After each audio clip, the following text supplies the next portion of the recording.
This train station in the middle of nowhere, we've no idea. Look at this town. It's just randomly in the middle of the Japanese mountains. Now this is still, if you look down there, that's the straight plateau, and the main road is over there. This is the important road to Nara. So Natori would have walked down there. Hold on, we're going to get run over. So what we've got to do now is walk about 2 kilometers to where he retired in the village, and we'll pick it up there. Right, this road is the Yamato Kaido, which is basically the old road to Nara. And this, as we say, is where Natori would have walked down, and he would have walked along, viewed the same mountains there. And what happens is we're going to go to a place called Ono, is where he retired, and then we're going to turn right for Koyasan. But the point is that all the samurai from Wakayama and everybody, the traffic is come down this road all the way to Nara. So it's a very old road. At the minute we're searching for antique shops in the area or old documents. We've also searched the phone book for Natori. It's a good way of actually doing a bit of research, find out if there's any family members left, but there's nothing. Right, we've made it all the way to Ono. If you look at the sign, it says Ono. This is where Natori retired after he was taken away from the shogun, the Lord's charge. Now, what it's now fallen into place is that we were looking at it from a modern point of view, that it wasn't on any train tracks, it was off in the distance, but it turns out it's right on the road, and you literally get on this road and you turn right for the mountain. So this would probably be a travelling pilgrimage route, and he's picked a place where he can pilgrimage up to the mountain. So now we're starting to get an idea of why he's picked this place. So let's crack on to the mountain.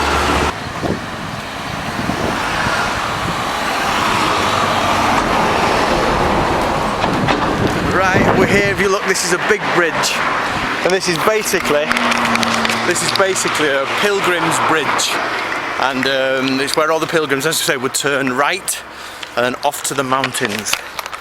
So there. So when you were younger, or maybe even still now, you used to watch the animation and all that type of thing, and watch the samurai on the bridges. And this is pretty much would have been one of them old bridges with samurai going across it off to the mountains. So but for our cause, this is exactly where Natori was.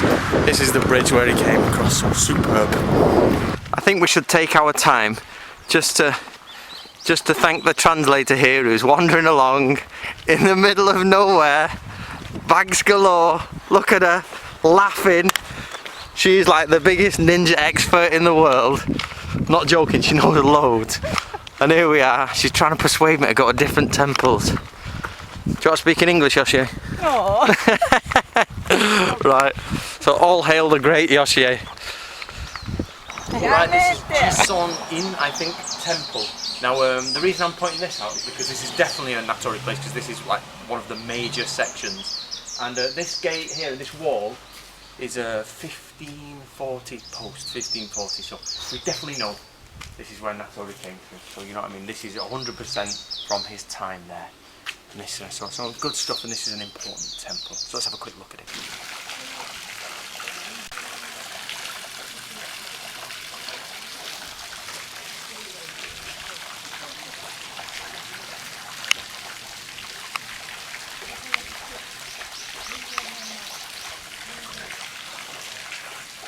I have no idea, but there is a pair of breasts on a board. That is actually a rack of breasts. What are they for you? Then, oh, safe delivery. So it's a praying for safe delivery. Right, we just left my book at the bottom of the steep steps. I have to run back down for it. I'm collecting as many stamps as I can on the places Natori's 100% been. So we've got another one here. Make sure it's the right way up. There we go, Natori Shoninka. Stamp number 3 at the minute. Let's get as many as we can, where he's definitely been. Hi. This is the first stone of the Cho Ishi Michi, which means the Cho is a distance of length, Ishi is stone, and Michi is way. So if you just look down there, every one Cho, that's 109 meters, has one of these stones. And apparently most of them are from the 1300s, and they were like, you know, they're all the way up to the top of Koyasan. So here, can you just point down the stairs, Yoshi? So these are newer stairs, but then as you come round, this is exactly, absolutely 100% where Natori would make his pilgrimage. This is where all pilgrimages start there. it goes up. We are not going to walk it today, we're getting a cable car, I think, are we not, Yoshi? Yes. Good, right, let's get the cable car then. Natori can do the walking. We've detoured slightly and we're on the path of the 100 stones, but just a little song Daniel, my friend, made up is True Path of the Ninja. He sings that to me every time we get on the phone, every time we get on Skype. Obviously this is Natori's book that we translated, and this is what we've been following, his ninja tradition. But yeah, Daniel sings to me every time, and he wants to take me up in a helicopter dressed as a ninja, singing True Path of the Ninja. So I'll probably do that video in the future, forgetting to mention he's a helicopter pilot. Sarutobi Sasuke is a very fictional ninja, and just to let you know, there's the 10 Sanada Braves, and there he is. And this is the, like, from the comics that used to come out, and that's him himself. He's become like crossed over and everybody thinks he's real. Right, this place is a little off the track, but the Sanada clan actually went against Tokugawa Ieyasu in the Sengoku, sorry, in the Sengoku period, but it was in Sekigahara. But so they went against me in Sekigahara. However, the Sanada clan was shifted into two halves. So the people on the Tokugawa side pleaded for the life of the people on the opposite side. So they were imprisoned or kept secure at the base of Koyasan, which is the mountain, and this is their residence. Later on this was built, which was a temple to them, but their trick to escape was to get all the villagers drunk, and that's how they made their escape. But this is where they lived. Right, we're climbing up the mountains at the moment. Right, literally train up the mountain. And me and Yoshi at that time, she keeps hitting me in the face, don't you? Hitting me in the face. She keeps slapping me. Apparently I'm I get annoying.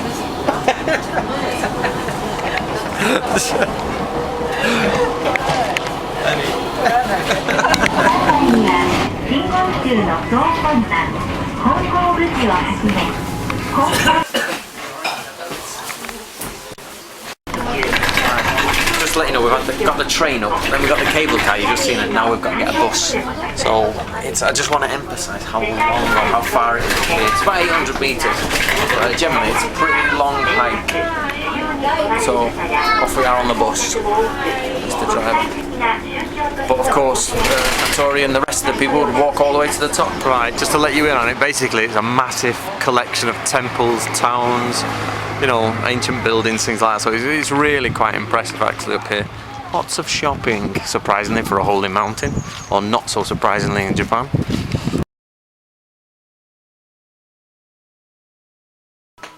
Right, at the minute we pretty much can't find the hosts of the temple, and this was only built, I don't know, 100, 150 years ago, but because it burnt down. But we're right here now, guys. I was going to do this later, but literally Natori used to learn his gunpo here from a monk, and his formations and his military tactics from a monk right on this ground. So you're 100% where Natori used to learn military tactics, in the top of a mountain. So impressive, very impressive. Again, there's the insides, but can't seem to find anyone.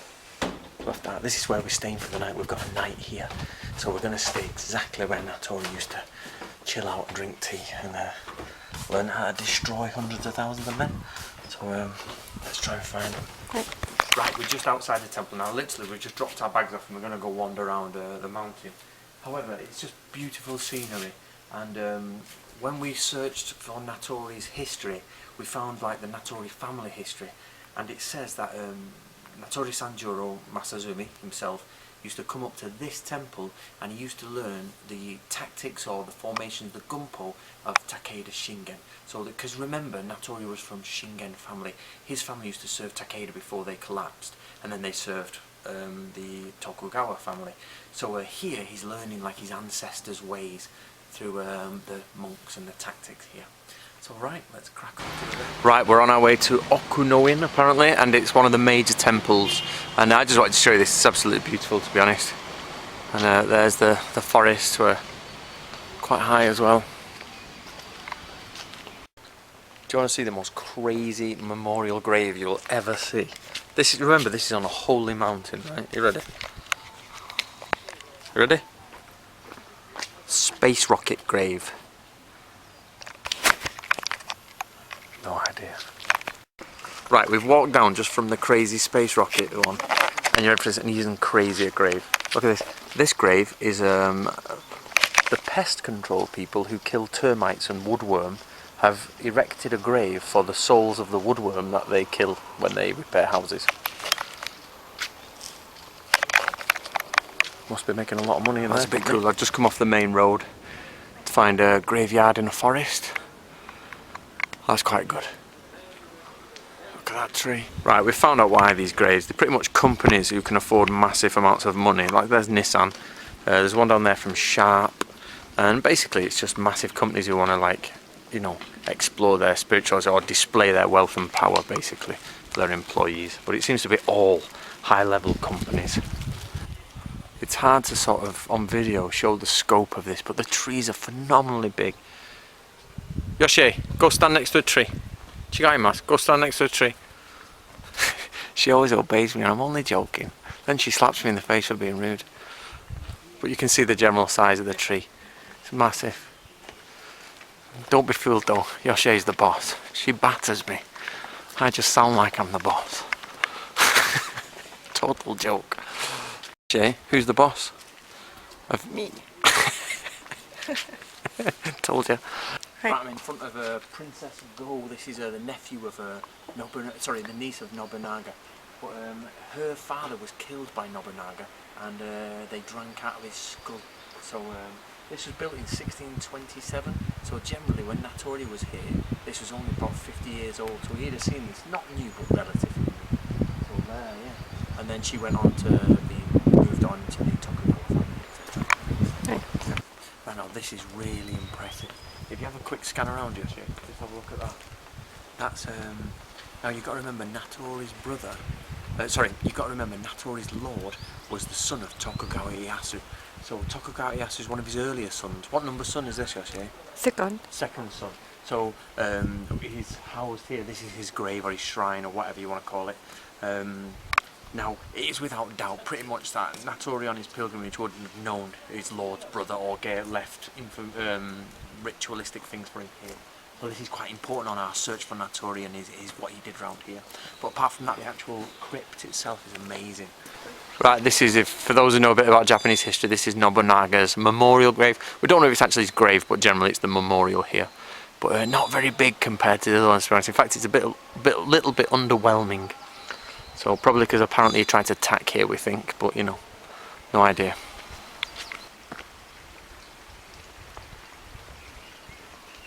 As we said before, this is not the temple Natori stayed in. That is the physical building, because that all burnt down. But this is like built on the same spot. We're going to find out more information later. Unfortunately, the monk that we called a monk, or Yoshi did. And we said, you know, in the documents for the Natori family, it says Natori and Masazumi Sanjuro stayed here. And they were like, yeah, we know, there's an oral tradition, we know. So we're like, oh, we can't wait to talk to him. But it turns out the monk has gone away for the weekend. So he's actually left, so we don't know, you know, we can't talk to him, so Yoshi will have to phone him when we get back. But we get to stay in, you know, the same place as Natori. We'll just have to answer the questions at a later date. Well, this apparently is a later building, but this is a room used by the daimyo at the time. It's still quite cool. We just spoke to the monk. As I said, the other monk, the one that we came to speak to, is not here, but a young monk who sort of doesn't know, but he thinks this is built exactly on the replica house it used to be before it burned down. So at the moment, until we speak to the other guy, this is what Natori Masatake or Masazumi would have seen, and this is where, as I've said before a few times, he learned his gunpo. So for me, I am mega happy, and Yoshi as well, we had a right good fun. We're right here, exactly where he was, and this is the peak of our destination, to stay where Natori stayed himself. So for any people out there who've read the Shoninki, the True Path of the Ninja, and in the future when you read our other stuff, this is where, you know, lots of this information is done. So I hope you enjoy it. We're going to have a bath, and we're going to have dinner, and then we'll crack on with getting some, we'll tell you a bit about what's in the actual manual. Right, the monk's just brought us down to this daimyo room, and he's an older monk. We've checked with him, and yes, this temple is exact design for how Natori would have been. But just to show you what we're eating, this is superb. This. So, what's this, Yoshi? Nani? Nabe, right. Then we've got some tempura, random veg and things like that. But yeah, it's very nice. So we're just about to eat dinner, pretty much probably in the same place where Natori Sensei did. So this is a massive step for me, coming from there all the way to eating same place. So superb. Let's eat dinner. Right, we've finished dinner. It's about 8 o'clock. Just preparing for the evening. Everything's gone quiet in the temple now. We're going through some of the Natori family manuals. So these are just manuals from the Natori family themselves.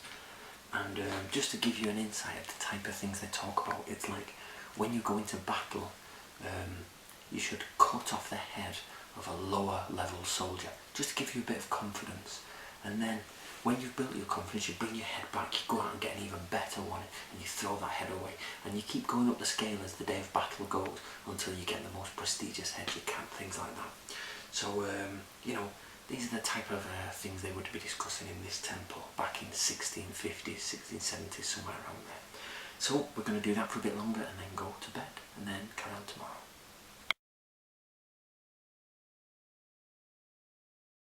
You might be able to tell by my voice, but it is 6 o'clock in the morning, and Yoshi's dragged me out of bed to go see the monks chanting. Oh God, bloody Yoshi. Let's see what they're doing.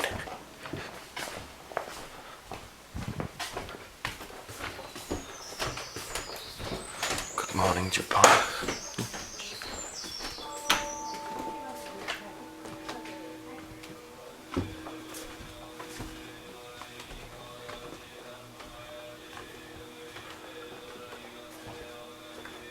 Can you hear them, of course?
Sect of Buddhism is Shingon Buddhism, and I'll be honest with you, I'm a little bit ignorant about that particular element of it.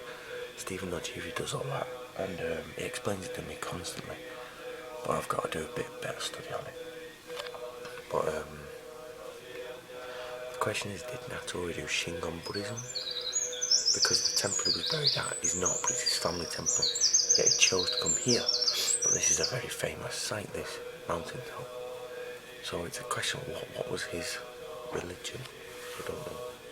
Making breakfast. Okay, better go.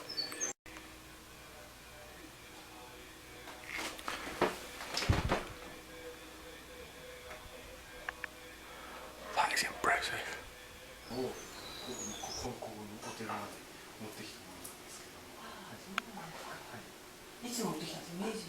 So Yoshi made it into the temple. Cheers, my dear. And we've just asked the monk, and generally, yeah, the prayers, the chants, the bowing, the ritual will be exactly the same as when Natori was here. So generally he would got up every morning if he was here and done that with them. So it was nice to hear from the outside. Good. How was it from the inside, Yoshi? They're tolling a big bell. Hold on.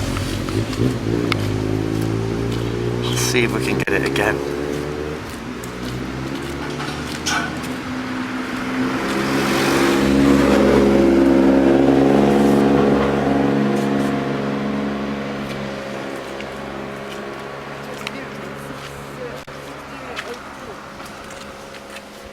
Sorry. Ah, okay, so the...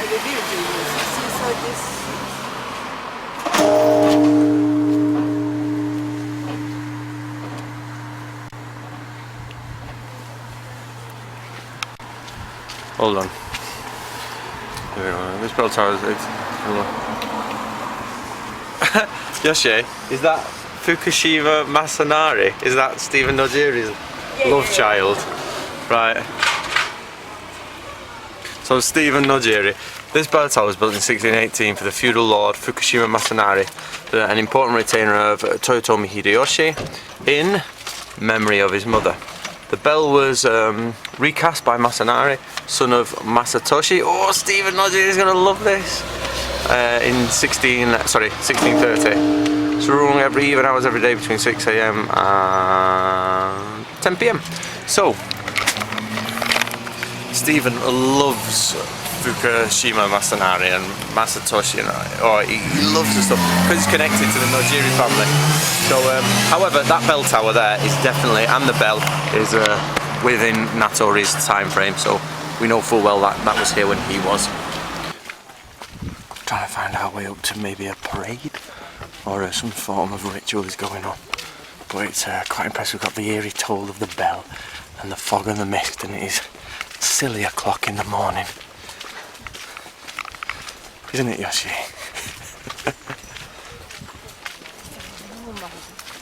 Apparently it's normal time according to Yoshi. There's the bell again. Oh, is that the one from the photograph, Yoshi?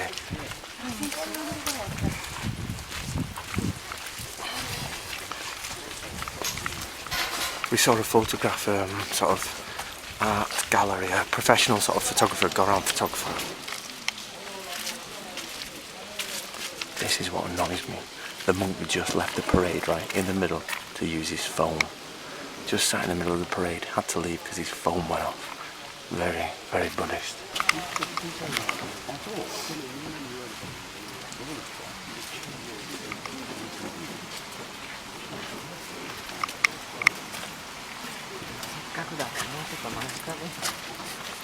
Morning, love.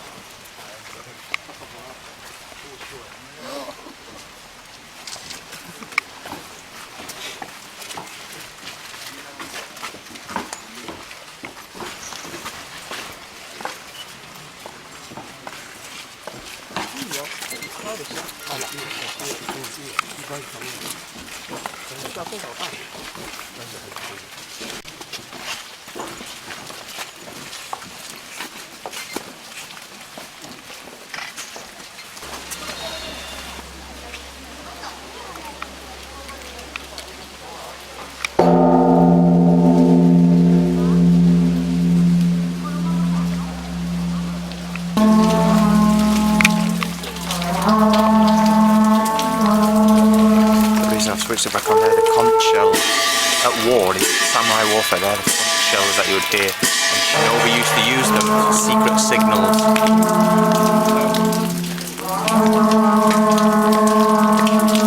So the shinobi used to make a code out of that, so like a code about how to Morse code, like.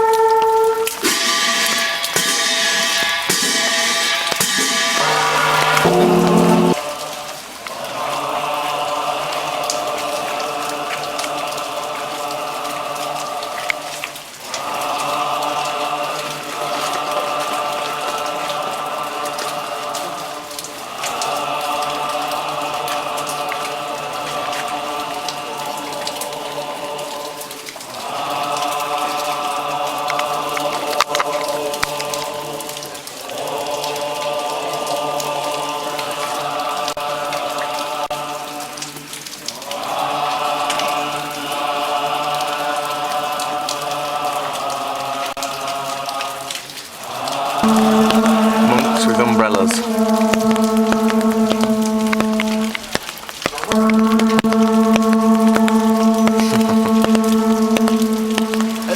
Earlier on in this mini documentary we showed you a stone path at the temple where Natori would have started his pilgrimage up to the top of Koyasan, this mountain. If you look over there, that's the not the end, but where you would come out. There's a modern road just been put in, it says, in the last few years, and this bridge here, sorry, this gateway here, the Great Red Gateway, literally is the sort of entrance into the sacred area, or you know, the temple area. So this was built in the early 1600s. However, it burnt down, as everything does in Japan.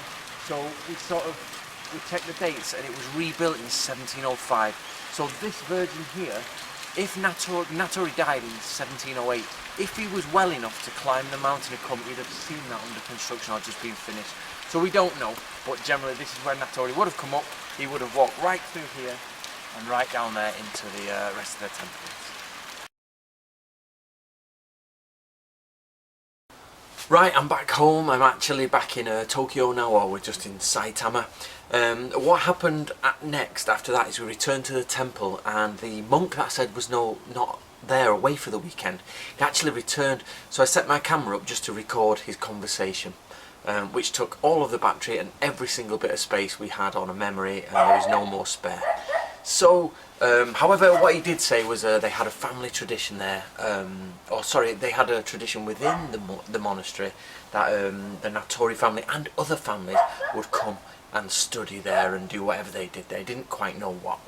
But in reality, that brings us to the close of this trip. So what we got then is a Natori who becomes a page boy to one of the most powerful families in Japan.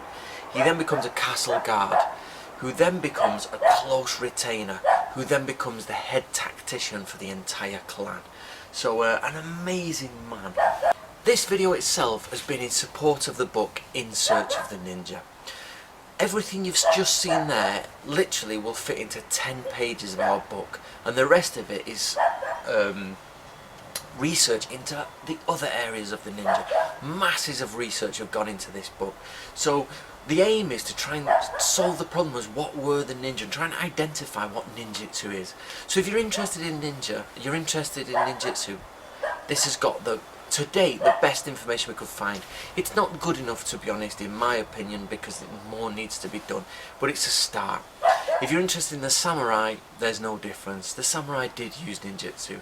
There is no way to dispute the fact that the samurai were part of the ninja story, and that ninjutsu was used by the samurai class and other classes. If you're interested in the work of Natori himself, then I recommend our translation, which is True Path of the Ninja. If you're interested in ninja manuals in general, then I recommend our other book, which is the Shinobi Traditions here. Apart from that, I hope you really enjoyed the mini documentary. It's just my quick editing on a computer, putting it together. If you want more information, please visit the website. It's got lots of free downloads for you, lots of information on there, no problem. And follow us on Facebook and YouTube and things like that. So I'm glad you enjoyed it. My name's Antony Cummins, and I hope to see you next time.